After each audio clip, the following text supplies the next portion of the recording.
zgjidhni konflikte siç duhet.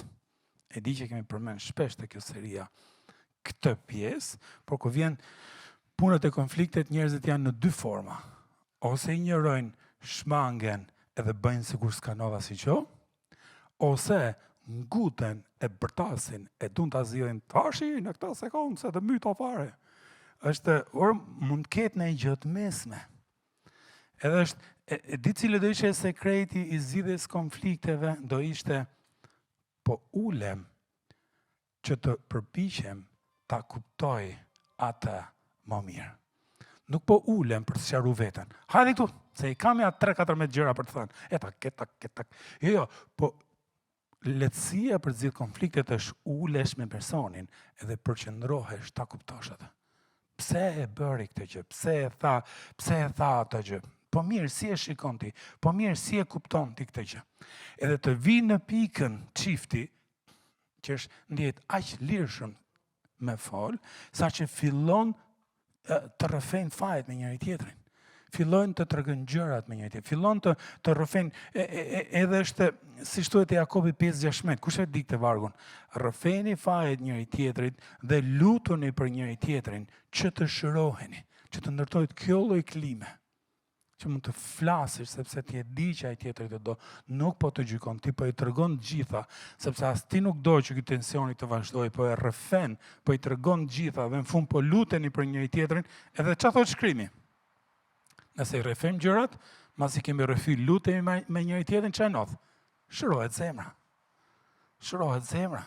Edhe është shumë që ky vargu tjetër tjetë një nga ato vargjet për ta vënë te frigoriferi, u mbush frigoriferi me vargje.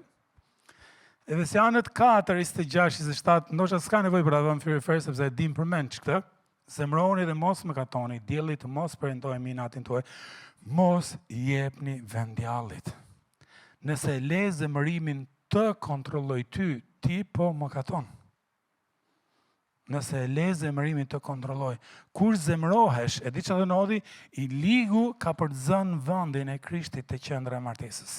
Kur zemërohesh, e shtyn Krishtin. Edhe i ligu, edhe ai ka qef, që thot aty, mos i jepni vend.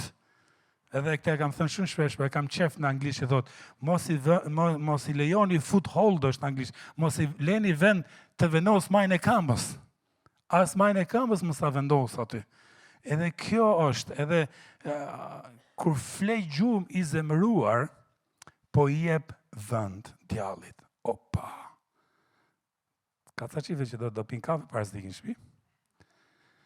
Kjo është, kur flej gjumë i zemëruar, por i jep vend djallit. Psikologët e thonë kështu që nëse pajtohesh brenda 24 orëve, është shumë e lehtë, edhe sepse kontrollon ti zemërimin. Nëse kalon 24 orë, edhe flej zemëruar, nuk zemërimi të kontrollon ty.